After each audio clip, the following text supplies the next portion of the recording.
2020학년도 건국대학교 수시는요, 학생부 종합, 논술, 실기 전형으로 유형이 나뉩니다. 학생부 교과는 없나요? 라고 물어보시는 경우도 있는데 학생부 종합 전형 안에 학교 추천 전형이 포함이 되어 있기 때문에 100% 정량 평가를 하는 교과 전형이 아니라 교과의 정량적인 부분과 서류적인 부분을 같이 평가하는 학생부 종합 전형으로 이해하셔야 될 것 같습니다. 학생부 종합 전형은 이렇게 KU 자기 추천 전형과 KU 학교 추천 전형으로 나뉘게 되는데요. 학교 추천 전형 같은 경우에는 100% 교과 전형이 아니기 때문에 정량적인 부분과 학생부 서류상의 부분도 같이 염두에 두고 봐야 하는 부분이 있습니다.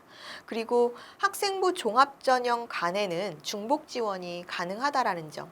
즉 예를 들어서 내가 학교 추천으로도 쓸 수 있는 상황이다라고 하면 나는 건국대는 무조건 합격하고 싶어라는 목표를 두고 있는 학생이라면 학교 추천 전형과 자기 추천 전형으로 중복 지원할 수 있다라는 거 여러분들이 알고 계시면 될 것 같아요. 정성평가와 정량평가가 모두 반영되는 학교 추천 전형은요. 작년까지 즉 2019학년도 수시 선발에서는 추천서가 필요했었지만 올해 같은 경우에는 명단을 내는 방식으로 바뀌었어요. 즉 사실상 추천서가 없어졌다라고 보시면 되고요. 학교에서 추천 명단을 우리 학교에서는 이 학생의 명단을 학교 추천을 하겠다 해서 명단을 제출하는 형태라고 보시면 돼요. 즉 건국대 학교 추천은 제한 인원이 없기 때문에 이렇게 변화했다라고 보실 수 있습니다. 교과가 30% 반영이 된다라고 말씀드렸고 서류평가가 70%인데 그렇다라고 하면 건국대의 교과 반영은 어떻게 되는 것인지 궁금하시죠? 졸업자와 졸업 예정자 모두 지원이 가능한 전형이고요. 또 건국대학교는 3학년 1학기까지 반영이 돼요. 즉 졸업자라 하더라도 3학년 1학기까지 반영이 된다라는 점 체크를 해두셔야 되겠죠. 보통 우리가 교과 전형에서는 재학생들 위주의 전형이고 또 졸업생들이 지원을 하게 될 경우에 3학년 2학기 성적까지 포함시키는 경우가 일반적이지만 건국대 학교 추천 전형은 재학생, 졸업생 모두 3학년 1학기까지 반영이 된다. 이렇게 알고 계시면 될 것 같고 계열별로 교과 반영의 가중치가 다르기 때문에 내가 어떤 전형, 어떤 계열로 지원하는 것이 유리한지를 좀 살펴보셔야 될 것 같아요. 인문계도 인문 1, 2, 자연계도 자연 1, 2 이렇게 나뉘어서 교과별 가중치를 다르게 두고 있습니다. 예를 들어서 인문 1, 인문 2, 즉 인문 쪽이냐 아니면 사회가 경영, 경제 쪽이냐로 이렇게 분리가 된다라고 볼 수가 있는데 인문 계열, 인문 1 계열에서는 국어가 30% 반영을 합니다. 인문 2 계열에서는 경제경영 계열이 포함이 되어 있다 보니 수학 성취도가 좀 중요한 부분인 것이죠. 그래서 수학이 30% 인문계지만 반영이 돼요. 즉 이 얘기는 뭐냐 하면 건국대는 전공적합성을 보는구나 이렇게 생각하시면 될 것 같아요. 전공적합성이라는 것은 해당 지원 계열과 관련된 교과목의 이수, 그 교과목의 성취 이런 것들을 보는 거라고 말씀드렸었잖아요. 따라서 학생부를 반영하는 부분에서도 그런 전공적 합성을 갖췄느냐를 평가하기 위해서 이렇게 교과 영역별 가중치가 다르구나라는 것으로 이해하시면 될 것 같아요. 자연 계열도 마찬가지입니다. 자연 1, 2로 나뉘어 있는데 공과대학이냐 아니면 생명 쪽이냐 이렇게 분리가 되어 있다라고 일단 보시면 될 것 같고요. 공대 쪽은 수학의 35%의 가중치가 있고 일반 생명 계열 쪽은 수학의 30%, 나머지 영어의 25%의 가중치를 가지고 있구나 이렇게 보시면 될 것 같아요. 즉 내가 똑같은 내신 성적이지만 어느 학교, 어느 계열, 어느 전형에 넣느냐에 따라서 내 내신 성적이 다르게 평가될 수 있다는 점 여러분들이 알아두시면 좋을 것 같습니다. KU 자기 추천 전형을 통해서 나머지 서류 평가는 건국대에서 무엇을 위주로 평가하는지를 좀 체크를 해봐야 될 텐데요.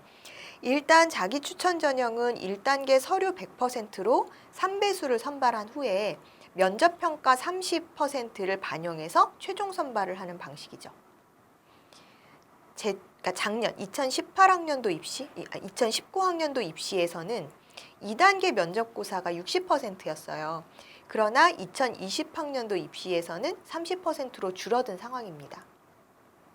그만큼 서류 평가가 중요해졌다라고도 볼 수가 있겠죠. 최저 기준은 없으니까요. 학생부 종합 전형의 자기 추천 전형은 명칭 그대로 자기 스스로를 추천하는 전형이다. 이렇게 생각하시면 될 것 같습니다. 학생부와 자기소개서를 근거로 학업 역량, 전공 적합성, 인성, 발전 가능성을 살피는데요. 전공 적합성과 발전 가능성의 비중이 상대적으로 높은 편입니다. 즉 30%, 30%.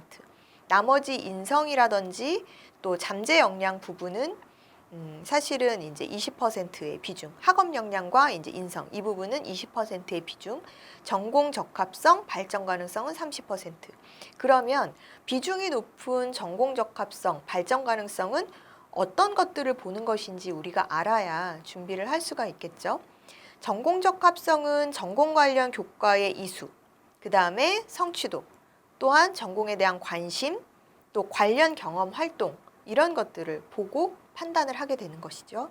발전 가능성은 자기주도성인데요. 자기주도성은 내가 스스로 계획을 세워서 활동을 했느냐에 대한 부분이에요.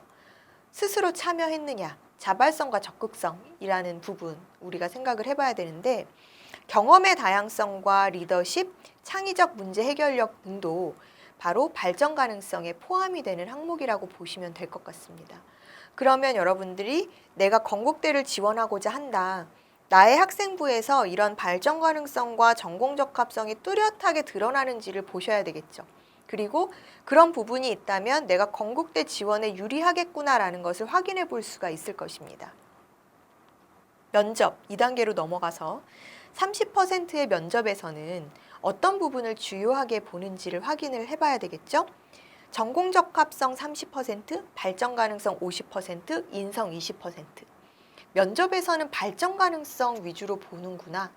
즉, 건국대는 전공 적합성도 1차적으로는 중요했지만 최종적으로는 이런 발전 가능성에 조금 더 비중을 두고 보는구나라는 걸 우리가 알 수 있어요.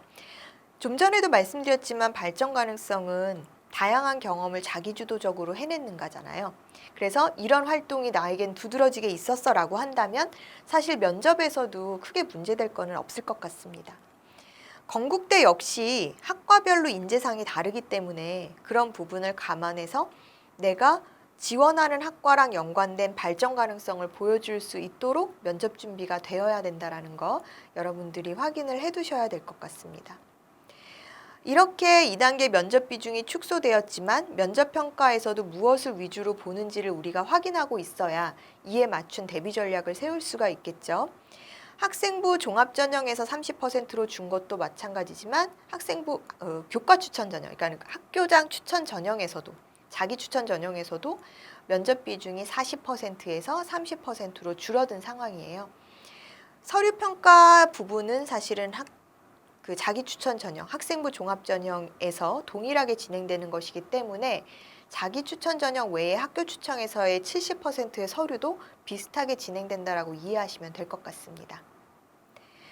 논술 우수자 전형은 변화가 좀 있습니다.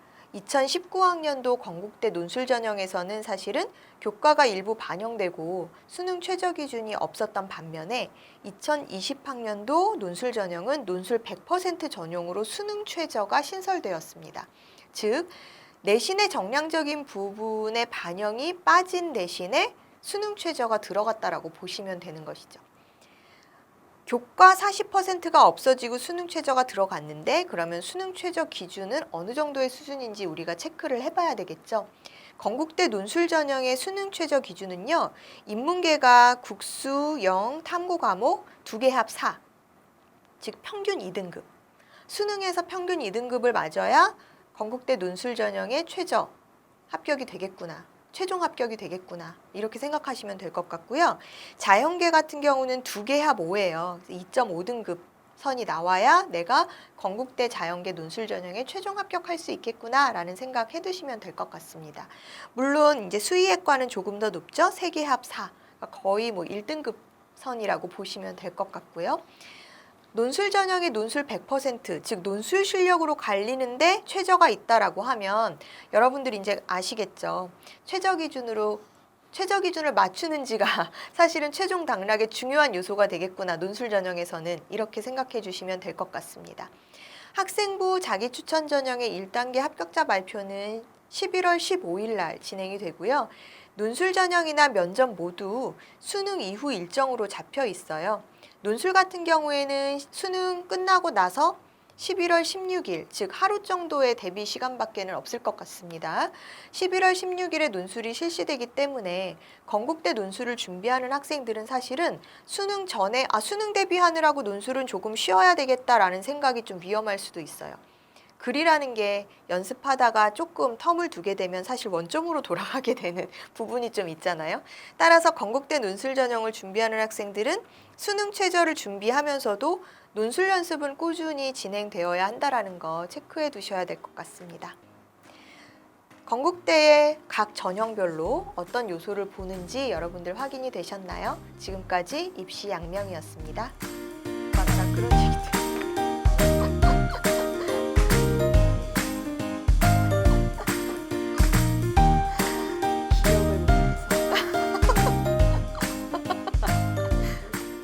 잘하셨네. 잘하셨네.